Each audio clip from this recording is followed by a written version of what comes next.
Ladies and gentlemen, I would like to welcome the arrival of the Dean of Faculty of Medicine, Universiti Malaya, yang berbahagia Profesor Dr. Yang Farida Abdul Aziz, accompanied by the Honorable Professor Dr. Victor Ho Chi Wai Abdullah, Professor of Occupational and Public Health, Department of Social and Preventive Medicine, Faculty of Medicine, Universiti Malaya, and Professor Dr. Sanjay Rampal, characterised Rampal, Professor of Epidemiology and Public Health, Department of Social and Preventive Medicine, Faculty of Medicine, Universiti Malaya. Please remain standing for the National Anthem and Universiti Malaya Anthem.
Universiti Malaya, kebanggaan kita semua, bertambah para ilmuwan di berbagai lapangan.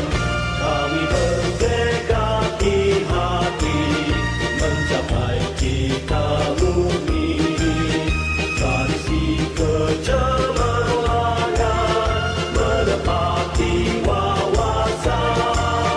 di sini kami sedia berbakti, terus berinovasi. Kami harapkan generasi muda, teras nusa dan bangsa.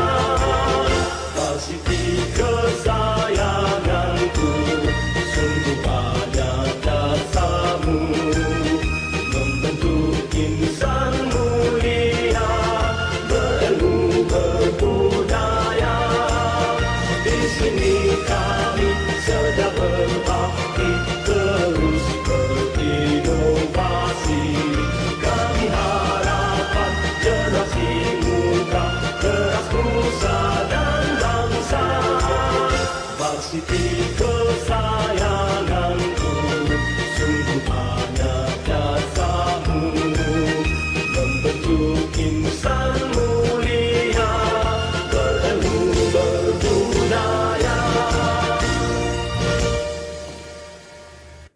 If I may invite you to take seat, Professor Dr. Yang Farida Abdul Aziz, Professor Dr. Victor, and Professor Dr. Sanjay Rampal, along with the audience.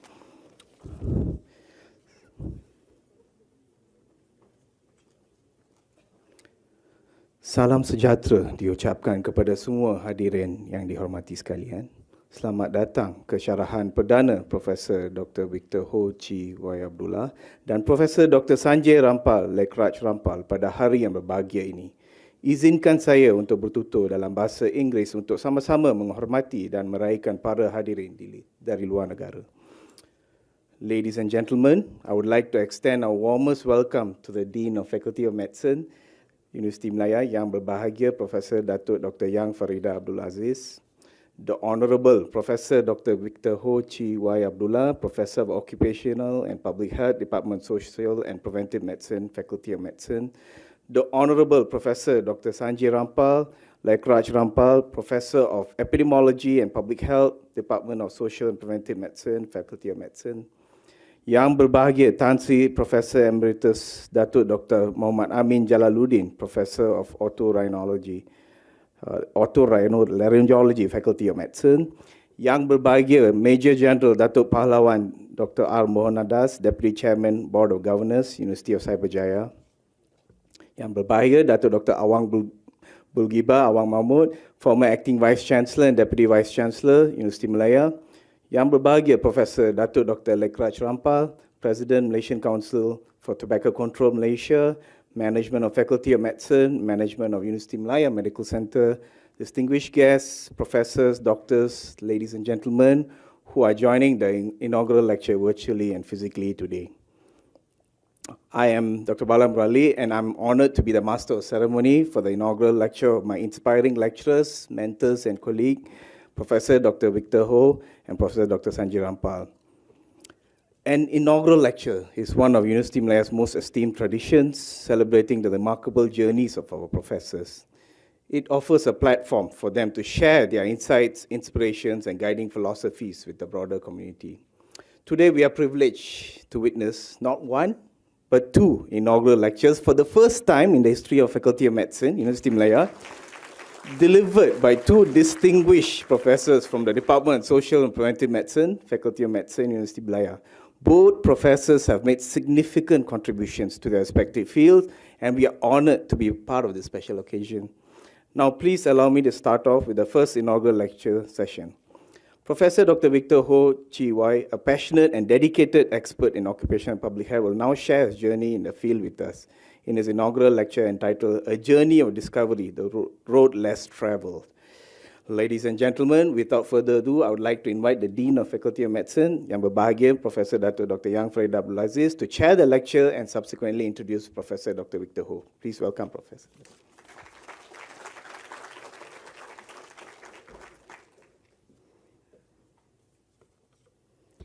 Thank you very much. Assalamualaikum dan salam sejahtera. The Honorable Professor Dr. Victor Ho Chi Wai Abdullah, Professor of Occupational and Public Health, Department of Social and Preventive Medicine, Faculty of Medicine. The Honorable Professor Dr. Sanjay Rampal, son of Lekraj Rampal, Professor of Epidemiology and Public Health, Department of Social and Preventive Medicine, Faculty of Medicine. Yang berbahagia Tan Sri Professor Emeritus Datuk Dr. Muhammad Amin Jalaluddin, Professor of Otorhinolaryngology, our previous Dean of the Faculty of Medicine and previous Vice Chancellor of Universiti Malaya. Yang berbahagia Major General Datuk Pahlawan Dr. R. Mohonadas, Deputy Chairman Board of Governors, University of Cyberjaya. Yang berbahagia Datuk Dr. Awang Bulgiba Awang Mahmud, former Acting Vice Chancellor and Deputy Vice Chancellor, Universiti Malaya. Very nice to see you again, Datuk. Yang berbahagia Professor Datuk Dr. Lekraj Rampal, President, Malaysian Council of Tobacco Control Malaysia, but I presume today you're a very proud father. Management of Faculty of Medicine, Management of Universiti Malaya Medical Center, distinguished guests, professors, doctors, ladies and gentlemen. Welcome to this, I would say, iconic inaugural lecture featuring two of our powerhouses from Department of Social Preventive Medicine.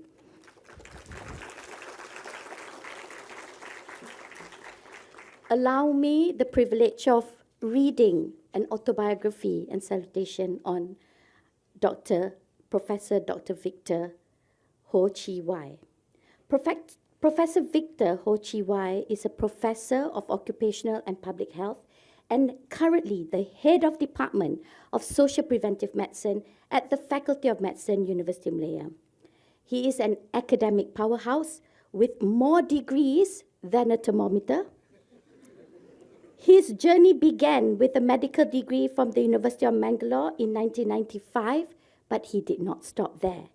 Dr. Ho then obtained several postgraduate degrees, including 3 masters from Universiti Malaya in Public Health 1, Occupational Health 2, and from engineering, doing safety, health, and environment.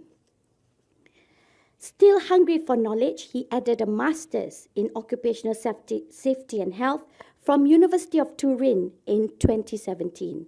And because that clearly was not enough for him, and because he believes in lifelong learning, he topped it all off with a PhD from Monash University in 2013. Talk about dedication. And it was not just about collecting degrees, though he does that exceptionally well. It is about making a real-world impact. With over 20 years of experience in academia, Dr. Ho has been more than just a teacher, more than just a researcher, or more than just a community service provider. His teaching focuses on undergraduate medical programs and postgraduate public health programs, covering topics such as occupational health, environmental health, and health risk assessment, guiding his trainees through complex public health topics and allowing them to explore new research ideas. He has supervised many PhD and master's graduates, nurturing the next generation of health professionals with the same enthusiasm that drives him in his own work. Dr. Ho's research interests span a wide range of occupational and public health issues. His current research projects examine musculoskeletal disorders among teachers, and I personally like to thank you for giving them a focus, because I think teachers tend to be lauded only on Teachers' Day and the rest of the time forgotten. And I actually see myself as teacher, so I would be very happy to be part of your research project. Health impacts of shift work, prevention of work-related upper limb disorders, and environmental impact of e-cigarette smoking, blending his expertise with a genuine concern for people's well-being. Recently, he was listed in the Stanford's list of the world's top 2% scientists.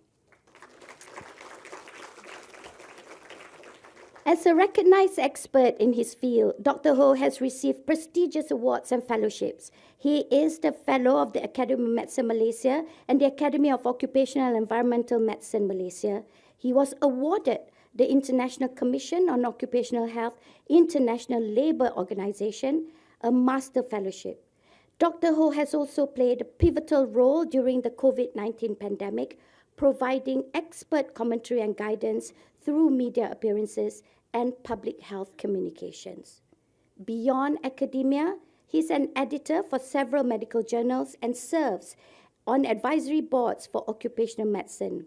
Known for his dedication to advancing public health, Dr. Ho is recognized both nationally and internationally for his commitment to improve health outcomes through education, research, and public service. Professor Victor Ho is an integral part of the Faculty of Medicine. He is the one that will share his knowledge on things IT. He is also the one that will share how wonderful his department's website has flourished under his guidance. So he's not just all that I've read about him. He is also a Senate member, well representing us academics at Senate, where he alternates between tackling serious issues and saying them out, as well as alternating between doing that and giving out his infectious laughter, which you all know very well, I'm sure. Let us sit back as he gives his inaugural lecture with a title as unique as himself, A Journey of Discovery, The Road Less Traveled. Take it away, Prof. Victor.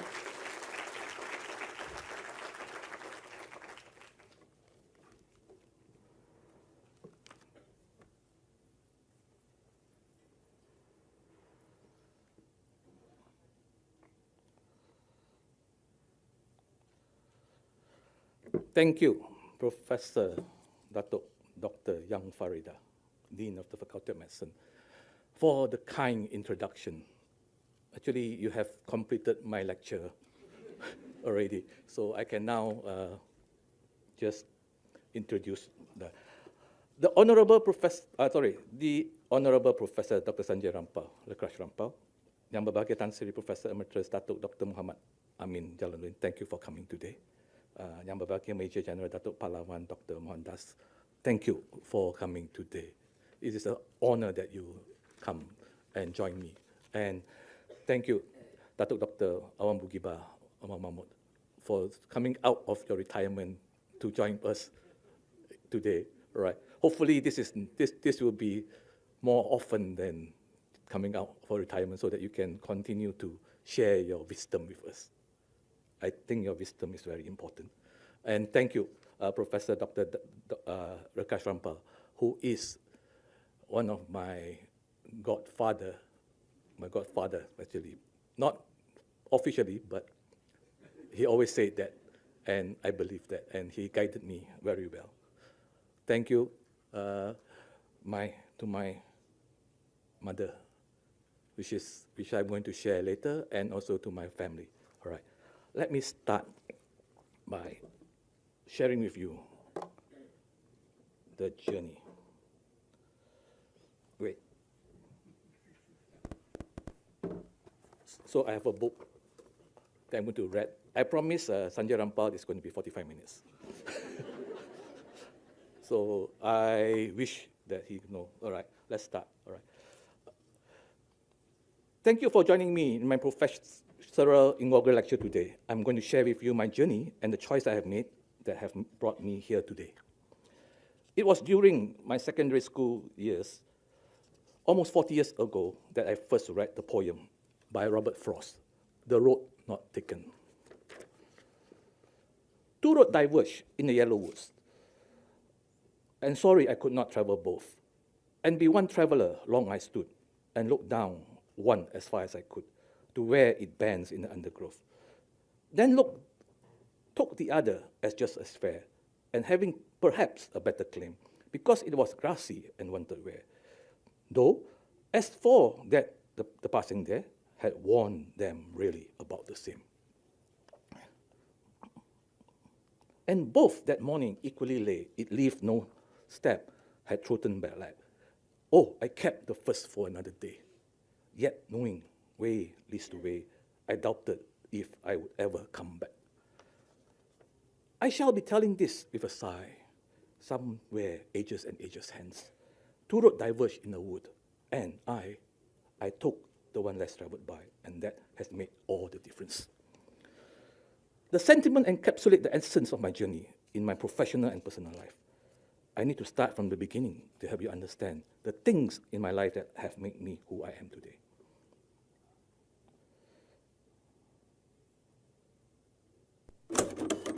A disclaimer. I'm going to tell you my side of the story. This is just how I have imagined it. Most of it was me hallucinating. So don't blame me if I didn't tell the correct story, all right? I remember my parents would tell me about the day I was born, a day that's marked with a new chapter in our family history. It was early hours of Saturday morning on April 19, 1969. The day was dawning quietly. The air was still and expectant, as if nature had itself paused to welcome a new life.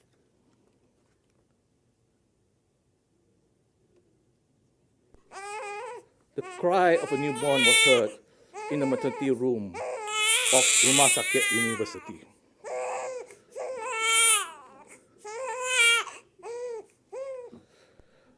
There was a sudden silence, followed with a swift flurry of activity as the doctors examined the newborn. A sudden concern crossed their faces as they found that the baby was not normal. My head circumference was large. It exceeded upper limit of the 2 standard deviation, like I know what standard deviation is at that time. All right. I was the third child of my loving parents, Judy and Bobby. Thank you, Judy Ho. The fifth grandchild of my loving grandparents, Hokai and Punlaiwa. What made my arrival particularly special was that I was the first son to my parents, my first grandson to my grandparents. There was joy and excitement that filled our homes on that day. Before me came a parade of strong, vibrant women who would shape my early years. My 2 elder sisters, Sweet Fun and Sweet May, had already filled the home with laughter and sweet chaos that only siblings can bring. Beyond our immediate family, my 2 elder cousins, Sweet May and Sweet One, completed our little band of 5 grandchildren. Together we formed a nightly group. bound by blood and shared experience.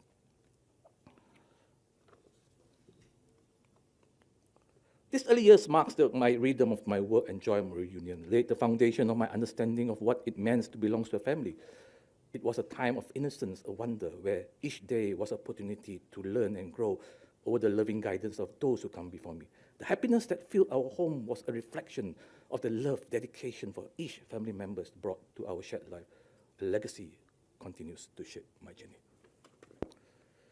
The encounter that I had with Rumah Sakit University did not stop when I came home after my birth. Remember, during my birth, the doctor thinks that my head is too big.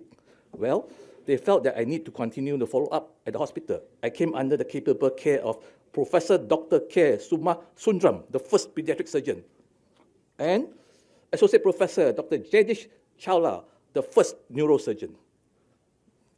See, first, okay. Now I wonder why the doctor need to see me so many times.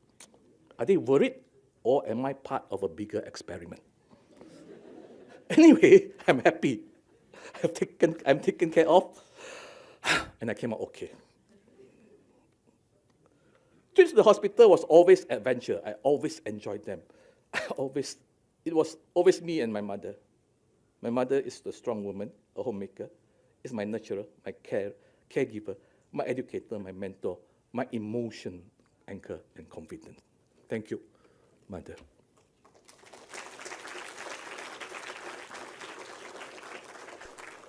During those days, there was not much entertainment at home, so getting out of the house was really something we looking forward to. There was no TV in the morning. Both RTM 1 and 2 only started to broadcast at around 5 to 6 p.m.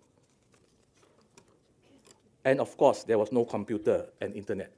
No phone, So we must take the bus to the hospital, Sriwijaya number 238. We passed through Jalan Universiti on the way to Kuala Lumpur. My mother will make the trip more adventure. She makes the walk from the bus station to the hospital a joy. She will say, we will have to go through the jungle track and then enter the tunnel to the hospital. It was a wonder of how words and imagination can make a boring trivial walk of an adventure that I remember. My education journey began at the age of 5. I attended Puichi Kindergarten. It was just a short walk away from my home. I was somewhat a grumpy boy, as my teacher recalls, and often I could mumble on my way back to my seat after being taught. A quirky habit that perhaps hinted my introspective nature, or what I was brought up to never speak up to my elders. So it was one of my defense mechanisms that I have developed. Talk to me, myself, and I. My primary school education was Sekolah Rendah Alam Shah, located in Jalan Bukit, PJ, just a stone throw away from Universiti Hospital. Those 6 years was filled with mix of joy, challenge moment. We took the school bus. Those carefree moments of play were some of the happiest times of my school years. In my classroom, I was able to follow along the lessons, but my grades were not among the top. Language was a particular challenge to me in both English and Bahasa Melayu. I wasn't exactly a model student either, and was sometimes labeled as sangat nakal by my school class teacher.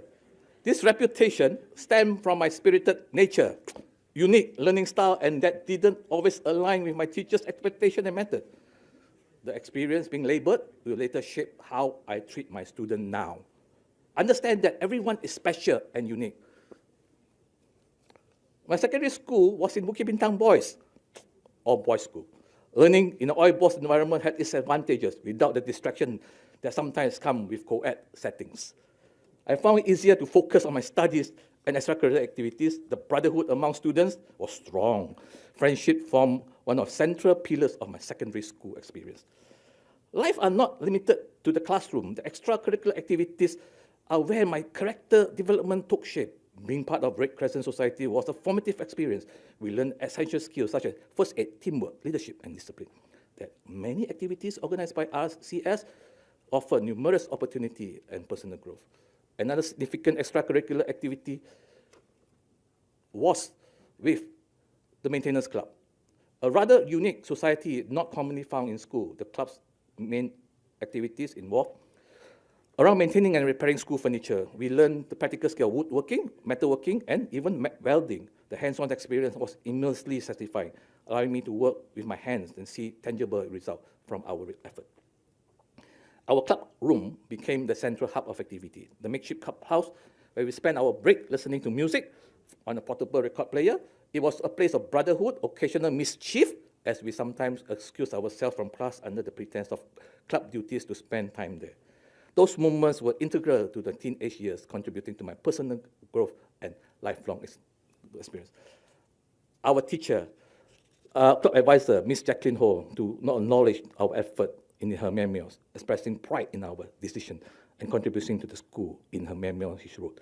BB can also boost one of the fact that it has one of the finest maintenance crew among the PJ, Petaling Jaya and Selangor school. The love of the school and unselfishness is so obvious when one sees a total dedication of maintenance club boys put into repairing the school furniture and maintaining the other parts of the school. I cannot tell my life story without sharing the time I spent in Malaya Optical, located in Jalan Banda in Kuala Lumpur. For as long as I can remember, this place was like a second home to me. It is where I learned about real life and optical trade. My dad was a pioneer, an artist and craftsman. He was a pioneer of IK industry, transforming our family business from Chi Kong Optical Pen and Company into Malaya Optical, focusing solely on optical services. But it was his dedication to custom contact lenses that later protected eye and truly captivated me. Watching my father work in his contact lens laboratory was nothing short of mesmerizing. With meticulous precision, he transformed a small cylindrical piece of plastic, just 2 centimeters in diameter and 0.5 centimeters in height, into a delicate contact lens, less than 1 centimeter in diameter and merely 0.1 centimeter thick. After his retirement, he ventured into producing prosthetic eye, starting with just the mold of the patient's eye to a complete piece of artistry that matched perfectly to the normal eye. He will match the size and the color of the iris and sclera, the curvature of the cornea and sclera, even down to the structure of the vessel. Observing his commitment and artistry involved in his work left a profound impression on me. All the craft that he has acquired were mostly self-taught or through certificate course. My dad's journey taught me a value of continuous learning and the importance of pouring your heart into your craft. It instills me a deep appreciation, the blend of science and arts, and the impact one can have when they truly matter their craft. I'm sorry that my father cannot be with me today here. Eager to be similar to my elder sister, I took the opportunity to join my family business upon completing my own SPM. The role became a gateway of a burgeoning world of computers, a field that was beginning to revolutionize the way businesses operate. My fascination with computers been ignited earlier during my Form 4 years when we acquired a clone, Apple II, through supplier sales initiative. The machine was based on an 8502 architecture with an 8-bit processor and a 64K memory. I think only Prof. Awang will know what this is about. The rest of you don't understand what I'm talking, so it opened a new realm of possibility of captivating. After secondary school, I found myself in the crossroads, unsure of which path to take. With a variety of interests pulling me in different directions, medicine wasn't an obvious choice, but it seems like the most practical and option at the time. I chose it not out of passion, but because it offers a path of least resistance. Little did I know that the decision would set me on a unique journey, where my diverse interests would eventually resurface and shape my career in an unexpected way. It's funny how life works. What started as a practical choice led me to create my own distinctive path in occupational and public health. The next chapter of my life unfolded in my accelerating journey of exotic and mystic land of India. The joy of began at Subang International Airport, marking the first traveling alone on an international trip. It was a bittersweet moment, and as I prepared to leave, the joy of having my entire family, extended relatives, and friends there to send me off was immeasurable. Yet, I approached the departure gate with mixed excitement, sadness welled up inside me. I was leaving for the comfort of my home and immediately guided my family in the first time, stepping into a world of independence. The flight itinerary took me from Subang to Madras, then onwards to Bangalore, and finally to Mangalore. My elder sister, Shitfan, was waiting for me in Mangalore airport to take me to our new home in Manipal. Kasturba Medical College in Manipal was located at the hillock of coastal Karnataka, offered picturesque view of the Arabian Sea and the Western Ghats. In 1989, I took my first step into the world of medicine at KMC. The medical program at KMC was a 4.5 years odyssey. Our curriculum followed the traditional structure, quite different from the integrated teaching method popular today. Beyond the imposing gate of the university campus lies the heart of Manipal, social circle, social scene, Tiger Circle. I mean, those from Manipal will know what's Tiger Circle. Those who don't worry. Across the landmark and roundabout, a cluster of establishment cater needs for students seeking respite from the academic pursuit. Shangri-La, Shantala, Snack Shack, and Iceland. These unassuming eateries and hangout become a vibrant hub of student life after classes concluded. The wall echoes with laughter, conversation, and clicking of cutlery, and the student unwind and connect. Calling home were a luxury. The campus had just one telephone booth with operators serving our link to the outside world. We often resorted to call in, collect. I don't know whether anyone knows what's call in, collect, and rearrange a signal to have a family call us back. Each call was precious, with every word carrying weight due to limited time and high cost. Email and internet access were not existent for students. So you are so lucky today. All right.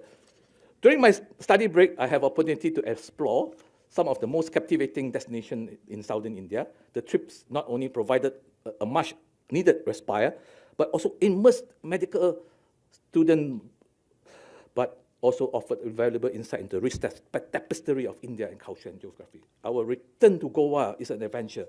5 of us decided to take a journey on our 4 Yamaha RX 100 bike. This trip, as much as the journey was a destination, the ride was accelerating, at times nerve-wracking. We navigate narrow, winding roads that snags through lush forests and small villages, dodging overloaded trucks and speeding buses, adding to the element of danger. In retrospect, probably should have worried us more than it did. Despite the challenge, the sense of freedom, and it was intoxicating. Arriving in Goa was an adventurous ride, made us appreciate the beauty even more. After completing my final year at KMC, I embarked on a mandatory 1-year internship in Kasturba Hospital, Manipal, from 1994 to 1995. Drawing inspiration from my Chinese heritage, I envisioned a grand dragon dance as the centerpiece of my graduation night. Entertainment. The ambitious project. You will observe during the dance that the dragon is glorified world, accompanied by the beating of drums. Our very own dragon head was a creation of Victor Ho. Ladies and gentlemen, please welcome the dragon dance.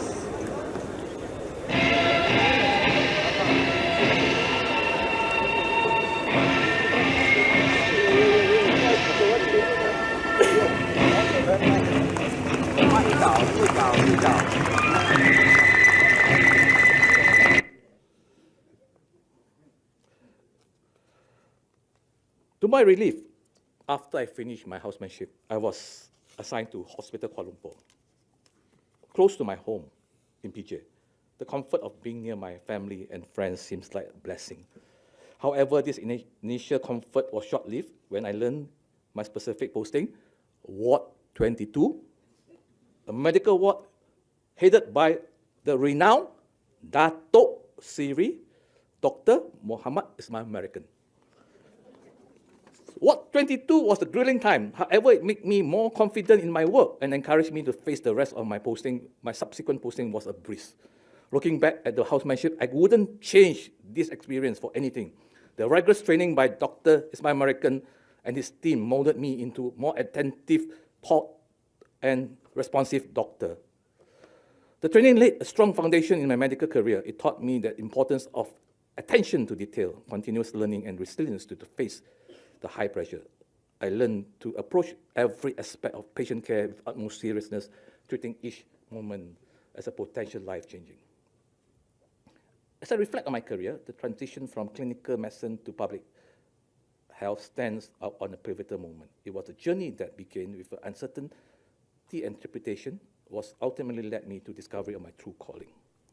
Bengkalan Hulu, formerly known as Crow, was a small but strategic, important border town in Hulu Perak, district of Perak, Malaysia. Covering approximately 40 square kilometers, it bordered Thailand to the north and Kedah to the west, serving as a crucial gateway between Malaysia and its northern neighbor. The town's diverse population, about 15,000, include Malay, Chinese, Indian, Siamese, which is Malaysian, and Orang Asli, reflecting the rich culture and tapestry of the region. Healthcare facilities in Hulu Perak, Bengkalan Hulu was limited during this period. There was KK Bengkalan Hulu and 2 private clinics serving the 2 sub-districts. The nearest hospital was Baling, Kedah, which was around 10 kilometers away. Although the journey was short, but the road was difficult, needing a traveling narrow, winding roads down a steep hill. KK Bengkalan Hulu is the main healthcare facility for most residents from the Bengkalan Hulu town surrounding the villages.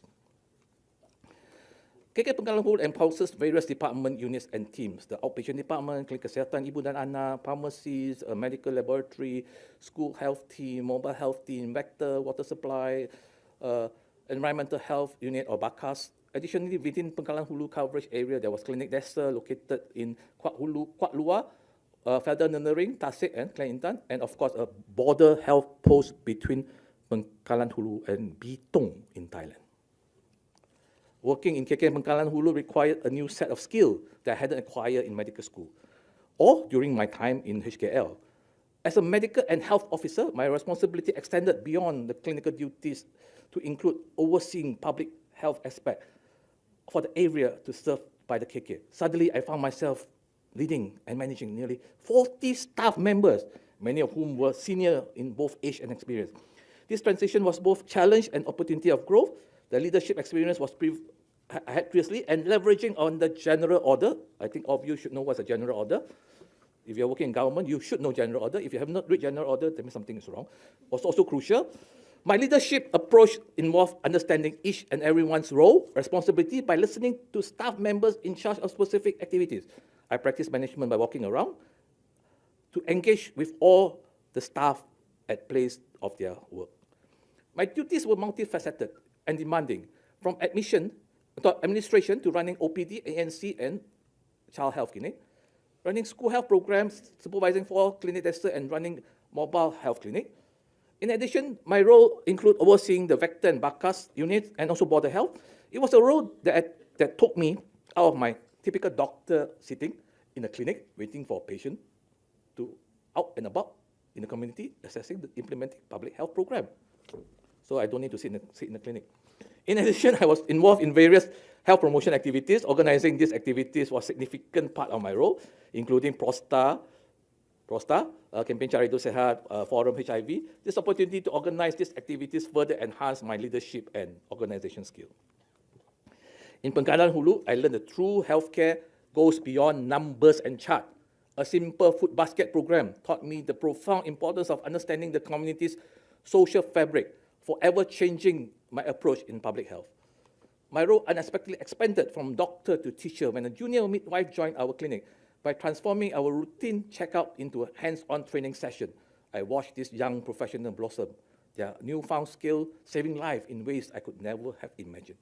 The journey of planning for alternative birthing center pushed me out of my comfort zone, teaching me valuable lessons in healthcare innovation and community-centered design. My time in Bengkalan Hulu was a transformative crucible, from revolutionary patient care to a single shared computer, understanding the delicate balance of community dynamics. This experience laid the foundation of the career dedicated to innovation and empathetic healthcare. When I entered medical school, my heart was set on ophthalmology, of course, because my parents actually have a optical business. My experience as optical business and my Swiss funds acceptance in the Master's Ophthalmology program at seems to pave a clear path. However, life had other plans for me. My time in KK Bengkalan Hulu transformed my view of medicine. These challenges and rewards of rural healthcare opened my eyes to a different aspect of medical practice. It was my colleague, Dr. Wan Ahmad Rasman and Dr. Sia Chui Kim application to join the Masters of Public Health program, along with the encouragement for Dr. Jamal Ali Jauhari, our medical officer of health, that pushed me to consider applying for Attending a premier university in Malaysia, had always been my dream. Our cohort was diverse, mix of local and international students, including 5 from Sudan joining the Malaysian contingent. Additionally, the program welcomes students from allied health professionals through the Masters of Medical Science in Public Health, further enriching the learning environment. Can you see Prof. Moy there? My experience in Pangkalan Hulu proved invaluable during my MPH program. Many of the courses felt like they were providing theoretical foundation for practical work I have been doing. This connection between theory and practice deepened my understanding and appreciation of public health practices. While most of the courses came naturally, epidemiology and biostatistics presented some challenges. The support from fellow students, particularly Dr. Richard Avoy, was crucial in navigating this more complex subject. Our post-lecture discussion often proved more enlightening than lecture themselves. So you always must talk to your colleague. Understand? We don't know how to teach you all, so you better talk to your colleague. All right? The MPH program introduced me to occupational health, a field that would significantly shape my future career. Lecturer and guidance from Dr. Rahim and Dr. Ling, coupled with visit to Malaysian Airlines Health Clinic and Flight Simulator, opened my eye to the possibility of combining community practice with occupational health. The exposure to OH during MPH program was a pivotal moment, setting the stage for my next career move as an occupational health physician. It exemplified how education can unexpectedly chart new paths in one's professional journey. Under Dr. Hamida's supervision, I conducted my first research project, the prevalence and practice of evidence-based medicine among medical officers in Hospital Kuala Lumpur. I learned the process of planning research, developing the research proposal and protocols, coming up with the questionnaire, data collection, analysis, and final write-up. The process of approaching a medical officer in Hospital Kuala Lumpur for them to reply to the questionnaire proved to be challenged. This experience not only honed my research skill, but also highlighted areas of improvement, particularly in language proficiency. At the accumulation of the MPH program, an unexpected opportunity arose and would shape the trajectory of my career. While I had initially planned to specialize in health services management, the introduction of the new Master of Public Health Occupational Health program caught my attention. Recognizing this unique chance of explore the growing field, I, along with Dr. Sia Chui Kim, became the inaugural student of this specialized program in UM. The decision, though diverging to my initial path, would prove transformative for my career. An unexpected turn again. At the start of my program, second year presented both a challenge and opportunity. With the departure of both our primary occupational lecturer, Dr. Rahim left for Petronas, Malaysia. Dr. Ling went to UK. The situation allowed me to tailor the 2 years exploration learning, seeking out diverse experience across various organizations. I charted my own journey during that time. So it was somehow interesting and exciting. During this rotation, I had opportunity to contribute the following activities: develop innovative software solution for data management analysis, contributed to national guideline and policy, conducted and analyzed health risk assessment in various industries, designed and implemented health promotion programs, delivered lectures and training for session diversity. Concurrently with my training, I took the role of part-time lecturer at UM, teaching occupational health to third-year medical students in Klang. This experience not only filled crucial gap in the university curriculum, but also honed my skill in academic instruction and course development. After completing my postgraduate career, I find myself in the Crossroads again. The departure of the key faculty left a void in UM Occupational Health Program, presenting an unexpected opportunity. Dato' S. Nogani, the head of Department of CMM, approached me with an offer to join as medical lecturer. Joining UM in June 2004, immediately after completing my training, I faced with the challenge of developing a fledgling program compared to the well-established occupational health program at UKM. UM program was in its infancy, recognizing the needs for additional experts. I took the initiative to court Dr. Rediswari Masilamani, my colleague here, from the Ministry of Health, Public Health Institution, or Institute Kesihatan Umum. My persuasive effort, I think, that's why I say it's all hallucinating, so I don't remember quite well. Okay, coupled with support from UM management, successfully brought Dr. Rediswari on board as associate professor, significantly strengthening our team. Shortly after joining UM, my colleague here, Professor Datuk Dr. Muhammad Amin Jalaluddin, that time he was still a Datuk, not a Tan Sri yet, the Dean of the Faculty of Medicine, Director of UC Malaysia Medical Center, tasked us to setting up an occupational health clinic in UMC. In 2020, the dedicated occupational health clinic was opened at the ground floor, Menara Utama. You can see my friend here sitting in front, Dr. Mazuki. All right, so that's why he's here, because I promised him I'm going to talk about him. As I embark on my career, occupational physician and lecturer, I quickly recognized the dual nature of occupational safety and health. Clinical management, workplace risk assessment with a control measure. My MPH-OH training had instilled me the importance of hierarchy of control, elimination, substitution, engineering control, immersive control, and personal protective equipment.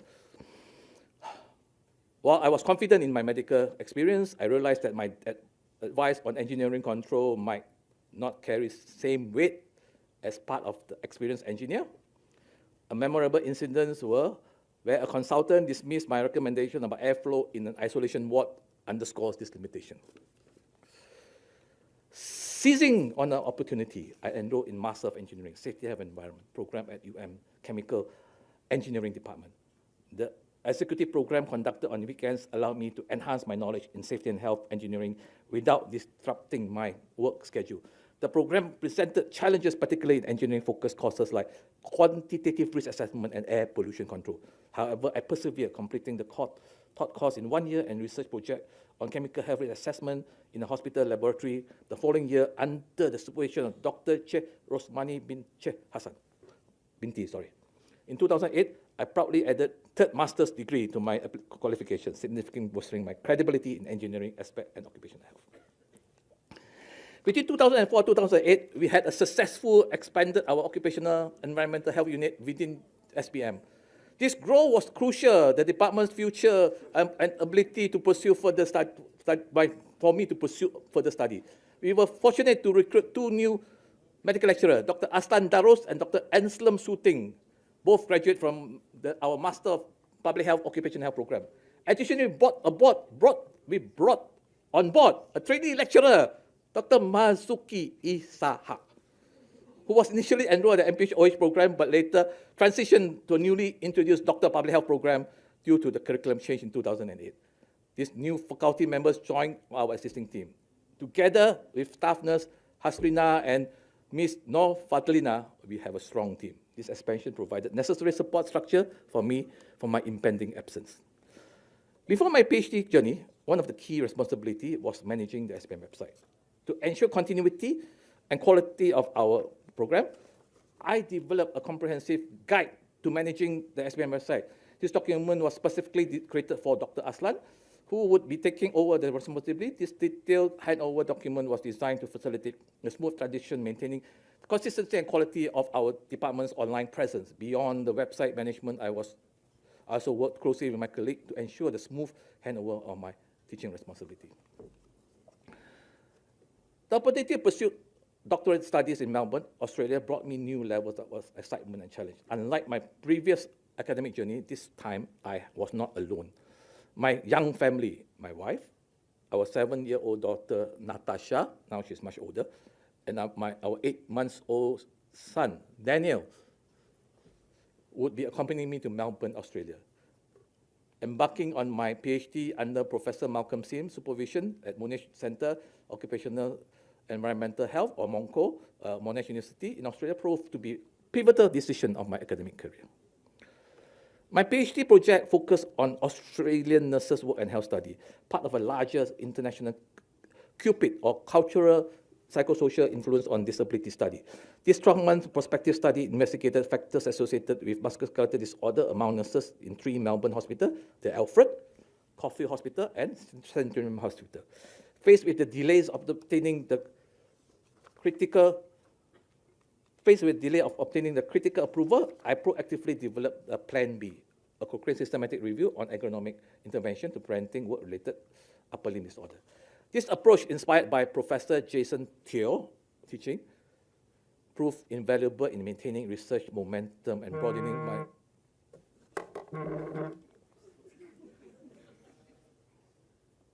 Sorry.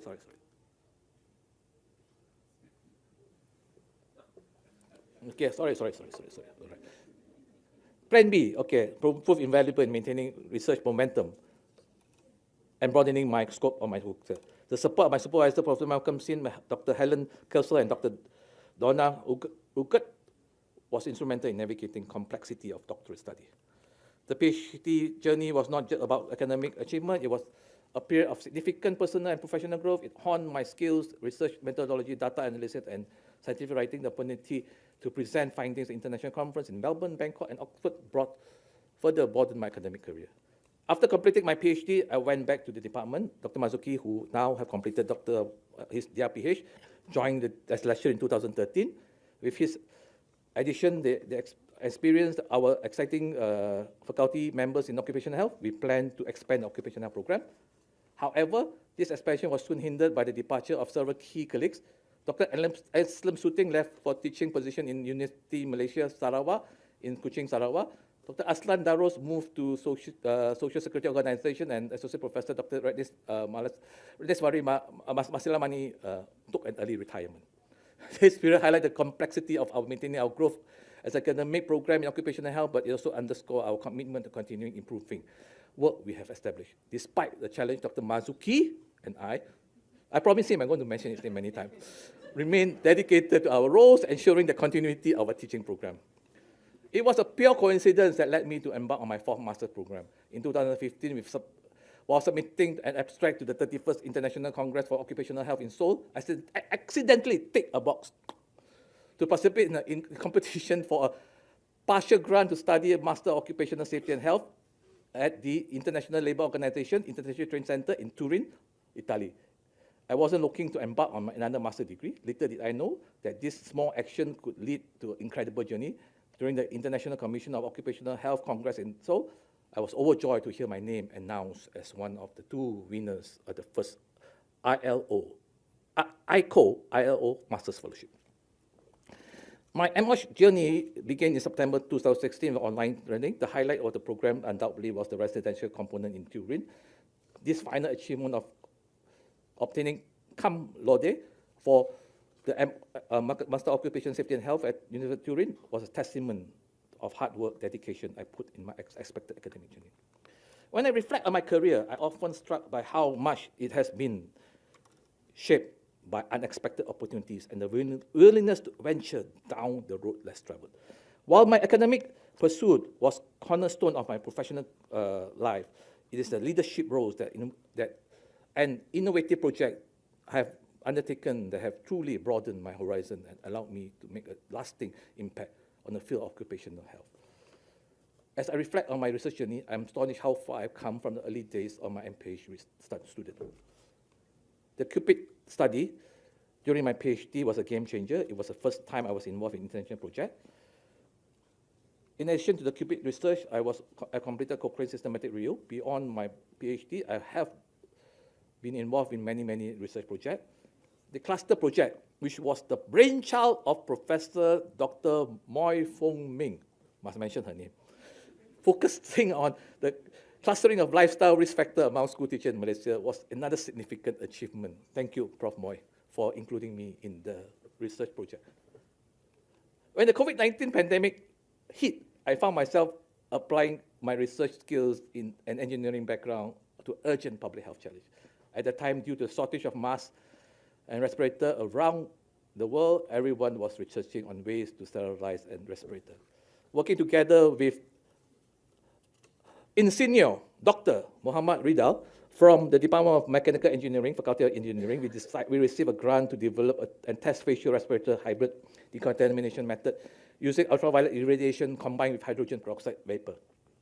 Our team was successful in developing a system with an innovative method to isolate mass and sterilizing process, which is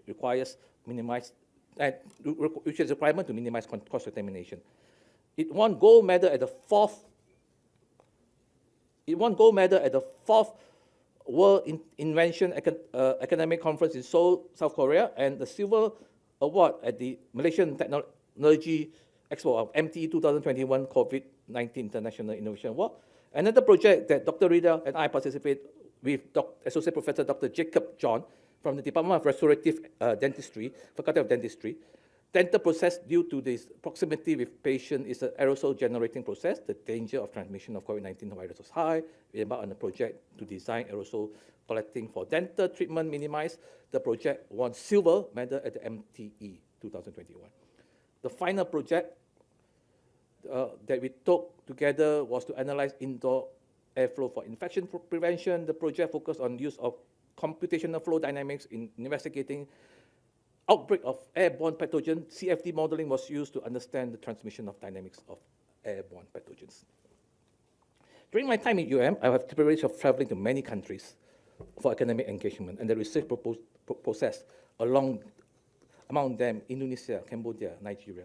Each of these trips provided invaluable learning opportunities, experience that enriched both my academic and personal life. In Indonesia, I was involved in the Aceh rehabilitation project following devastating 2004 tsunami. In Cambodia, I participated in the public health research project focused on health issues for Muslim community. In Nigeria, I visited Usama Darfur University as part of the Asian Africa Development University Network.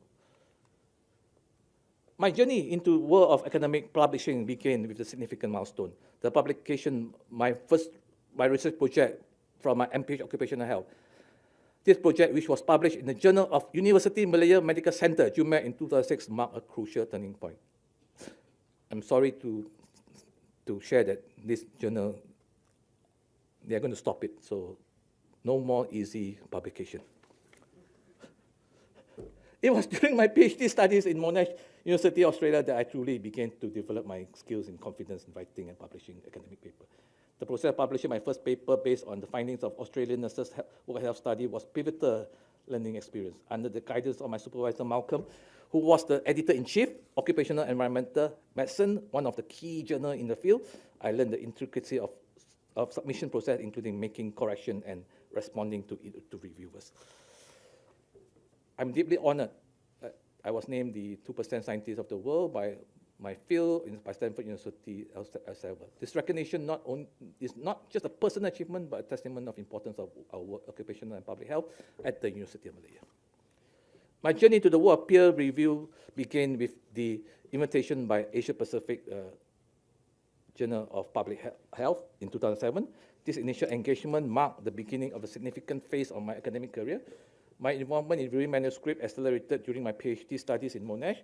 I started reviewing papers from Medical Journal of Malaysia, MJM, in 2010, beginning one manuscript, and then that year followed by 17 in 2020.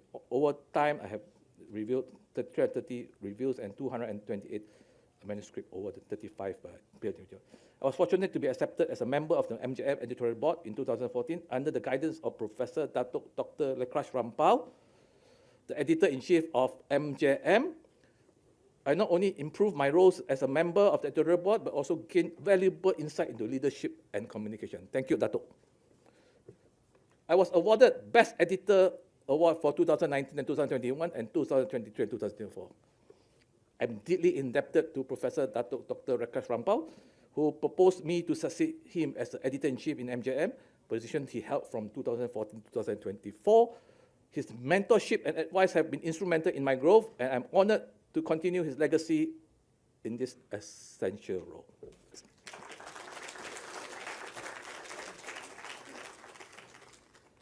My journey in managing digital presence began in 2005 when I was tasked to oversee the SPM, the website development. The SPM website was transformed from the original static HTML page to a dynamic WordPress site.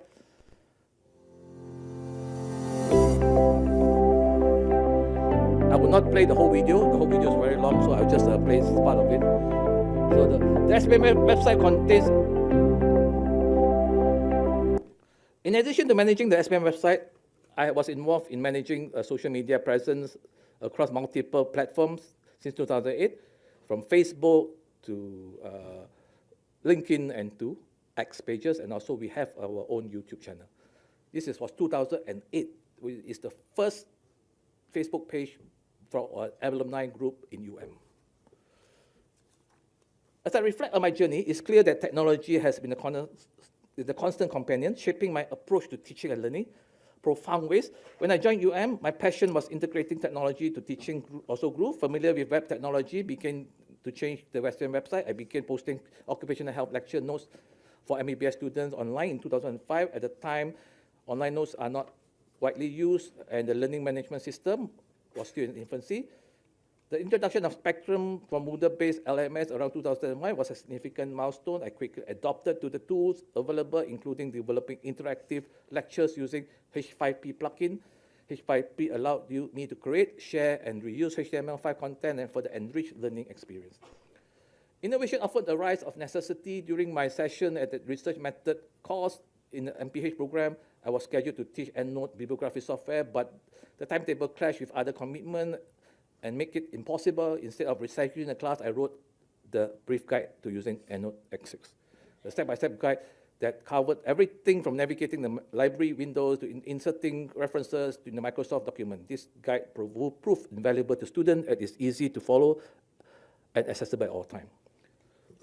Over the years, I've updated the guide to many new versions, and in 2020, I incorporated YouTube video to demonstrate each part of the guide.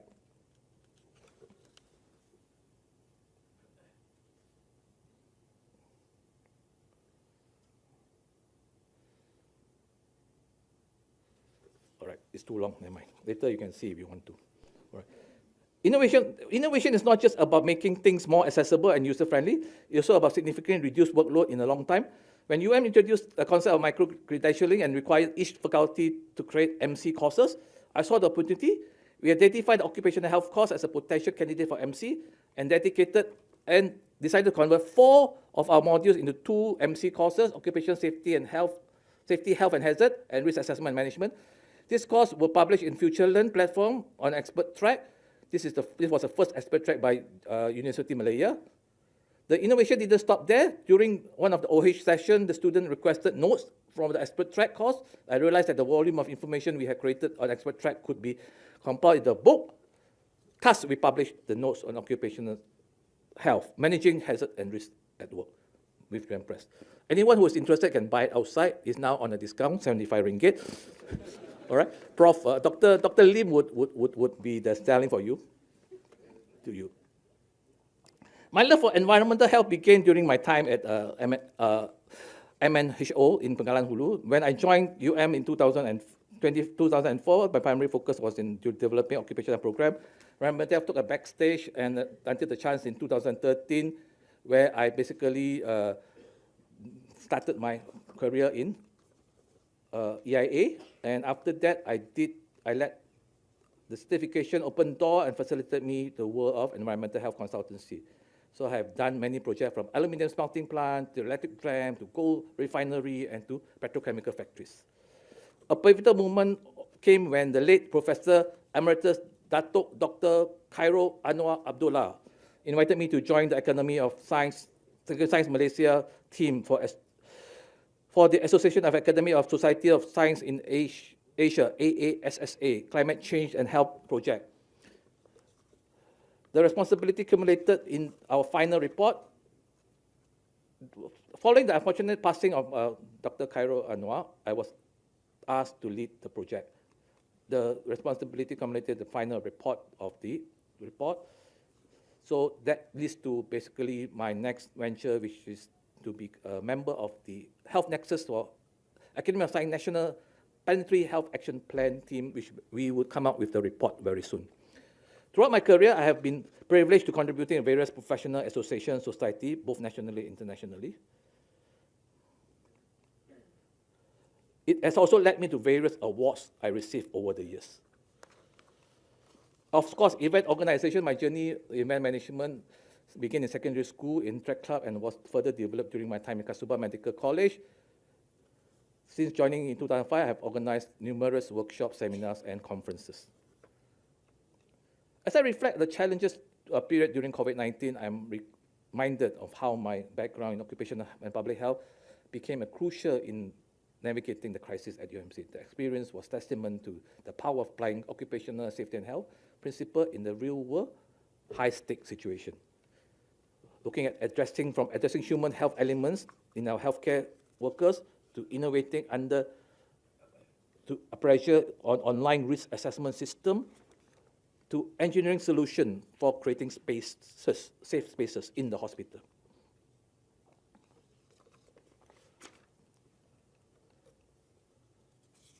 My journey as a leader began a winding path filled with diverse experience that have shaped my approach in leadership and management.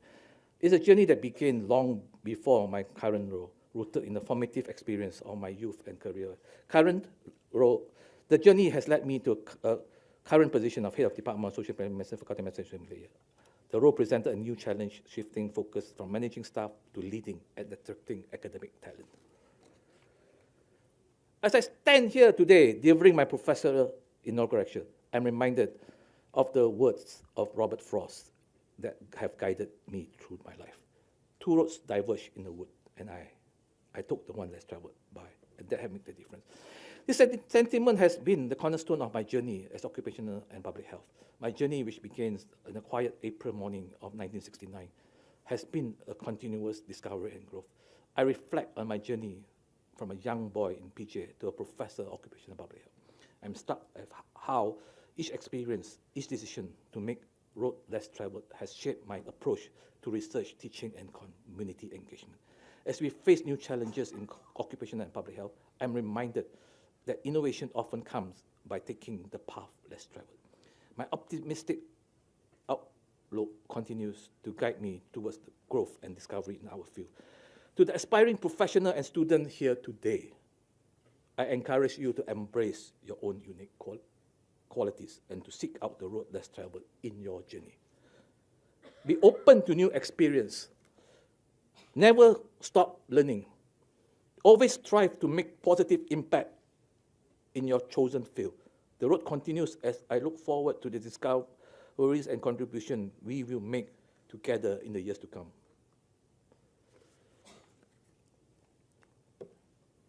As I'm overwhelmed by the realization that my journey to this moment has been shaped by countless individuals. It is humbling thought, really. You know, I often pondered how each person who has crossed my path has left an indelible mark on my life and career. To all of you here today, and to those who couldn't be present but have been part of my story, thank you. Your presence, your support, and even the challenges you have presented have all contributed to my growth. I'm reminded of the quote by Isaac Newton. If I have seen further, it's by standing on shoulders of giants. In my case, these giants are not just the luminaries in my field, but also my colleague, my student, my friends, and my family. Each of you has been the teacher in your own right. So to everyone who has been part of my life, whether for a fleeting moment or for years, I stand my heartfelt gratitude. You have all played a role in making today possible, in shaping the person and professional I am today. Thank you for being part of my journey, discovery, for walking with me to the road less traveled. Your continuous big and small have made me to the difference. Let's do the last slide. This is the last slide. Just after my birth, the country was plunged into a state of emergency. Following the racial unrest that erupted after the general election in May 1969. This event, known as 13 May incident, led to a declaration of emergency and an imposition of curfew across the nation. My mother would tell me that we were lucky as we were discharged from the hospital before the curfew and was able to go home. Despite the chaos outside, within the walls of our home in PJ, a different kind of story was unfolding, a story of family, tradition, and resilience. In the Cantonese culture, the full moon celebration of marking the 30 days of the child's birth is a cherished tradition. It symbolizes the baby's coming of age, the mother's emergence from confinement, celebrated with family and friends. Red eggs and pickle, the one I gave you in your box, are shared as gift, representing good luck and hope for more grandchildren. However, due to the curfew and unrest, Our celebration was a modest affair, limited to our limited family. The scarcity of resources during the time was palatable. Eggs was central element to full moon celebration, where it's short supply. Yet my family, determined to uphold tradition, saved the last 3 eggs for the ceremony. So today, I would like to share with you the celebration from 55 years ago. Please enjoy the red egg and pickled ginger. Thank you.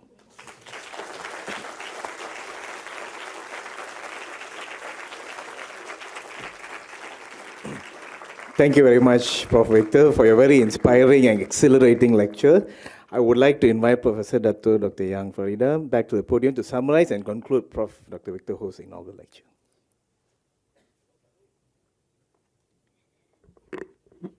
Thank you, Prof. Victor Ho. As he gave his lecture, for some reason, 3 things came into my mind. Number 1, that he studied at Bukit Bintang Boys' School, and I was from Bukit Bintang Girls' School, sister school. And I thought that, I was actually, number 2, I was not joking about the website and the social media thing. And number 3, that he probably can diagnose and make spectacles for us. Another skill that I did not know he probably had. So as he went through his journey, I think we must all feel, we must understand that there was a lot of time that we might have lost Prof. Victor Ho to other paths. Path number 1 that I could see from your journey, I might miss some, but I'm just going to do the greatest hits. Path number 1 would be optometry when you were a child. You could have easily gone into that. I mean, you'll still be in healthcare, and I would like to think that you will still be with us in Faculty of Medicine, but you probably will be focusing on the family business, and we would have lost you. Path number 2 was carpentry at Bukit Bintang Boys' School. Could have, right? Path number 3 was dragon dance curator. When he was in medical school, he could have decided that was the way he to go.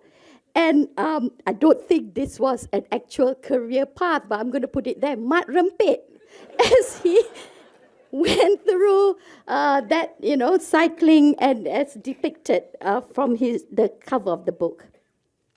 And path number 5, I don't think it was very serious because, engineering, but maybe could have been. But, thank God it was, he found it challenging and he just did his degree and he left. So we're very happy. So, and therefore then he chose finally occupational health. So you shared with us your journey, and we were very enthralled by this introverted, big-headed, sangat nakal child with unique learning styles, but with a mother who is a loving mentor and probably an enabler for his creative and curious mind. And the path that he took, where he learned to understand people's need, to nurture future caregivers, to understand the importance of building trust, to have the resilience of charting an uncharted program of occupational health, to be here with us today as a reviewer, a researcher, an academic, a leader at Faculty of Medicine, and most importantly, an advocate for the road less traveled. Congratulations, Professor Victor Ho.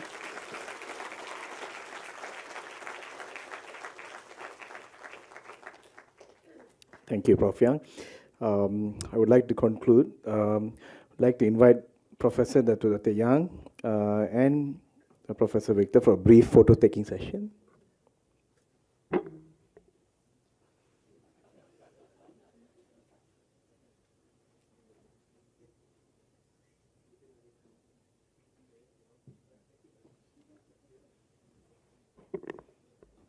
Thank you, Prof.